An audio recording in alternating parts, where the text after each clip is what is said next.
I am happy to be here and speak to you a few words on this important occasion of the 6th annual convocation of the Punjab University. I offer my congratulations to graduates of the year who, by strenuous work and disciplined effort, have attained their degrees and some of them have achieved distinctions also. Your university has had to face many difficulties of an unexpected character. After partition, you had to improvise practically a new university, shifting your teaching departments to different centers and starting new professional institutions. Naturally, your colleges have suffered from overcrowding, bad housing, ill-equipped and inadequate staff. These difficulties affect the maintenance of high standards. Yet the work which you have done in very difficult circumstances must be to you a matter of pride and satisfaction. I hope that in the new capital, whose building has attracted attention far and wide, the universities will have its permanent headquarters with enough accommodation for its growing needs.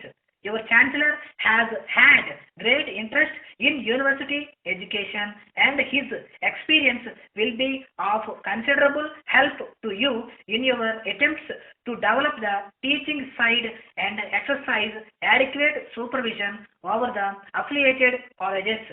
Building and equipment are not all.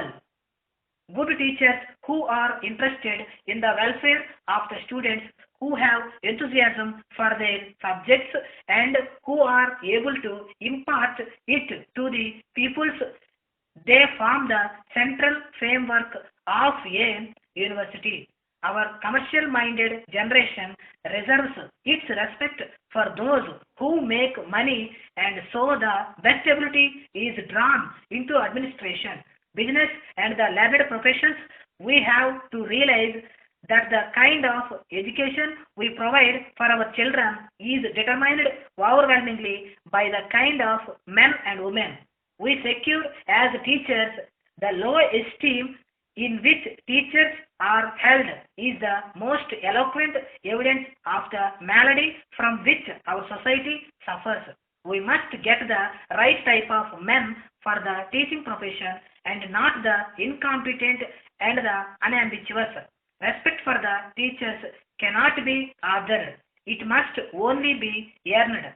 The next few years will be a testing time, more severe and more exacting than we have known for many years.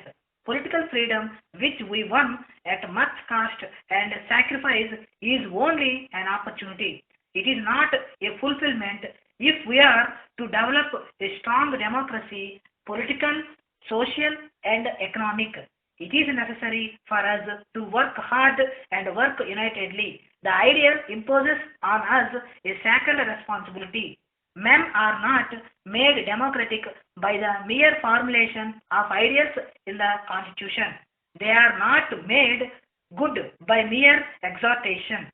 Great ideals of justice, equality, fraternity, and freedom, which we have inscribed in our Constitution, must be woven into the social fabric. We must apply them to the myriad situations of our daily life.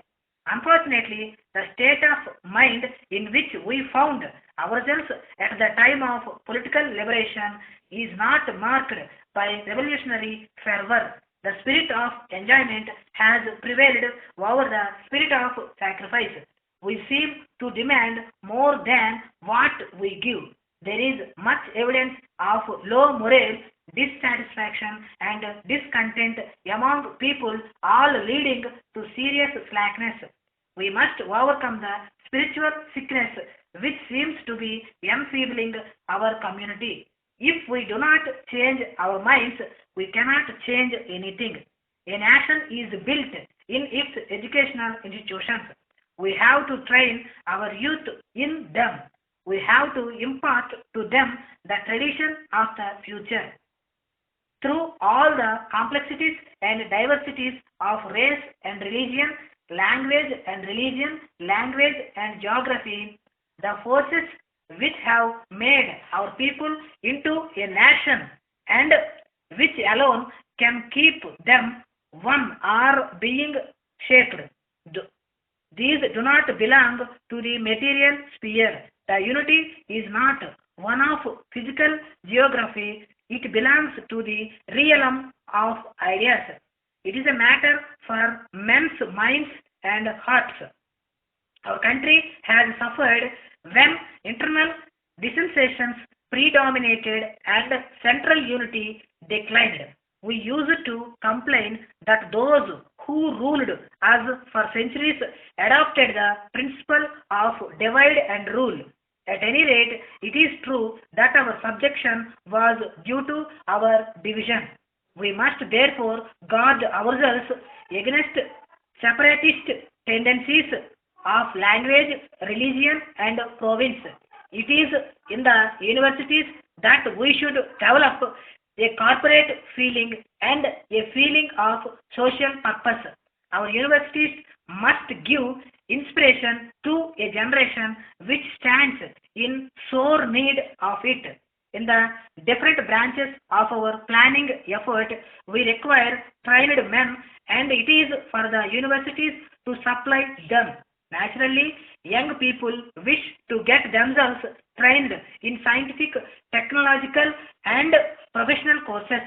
Many of the changes that have transformed our daily lives, our hopes and ideals for the future are the results of the dominating role which science has come to play in our lives. No such radical changes have ever before occurred, but an exclusive or one-sided emphasis on scientific studies results in grave disadvantages.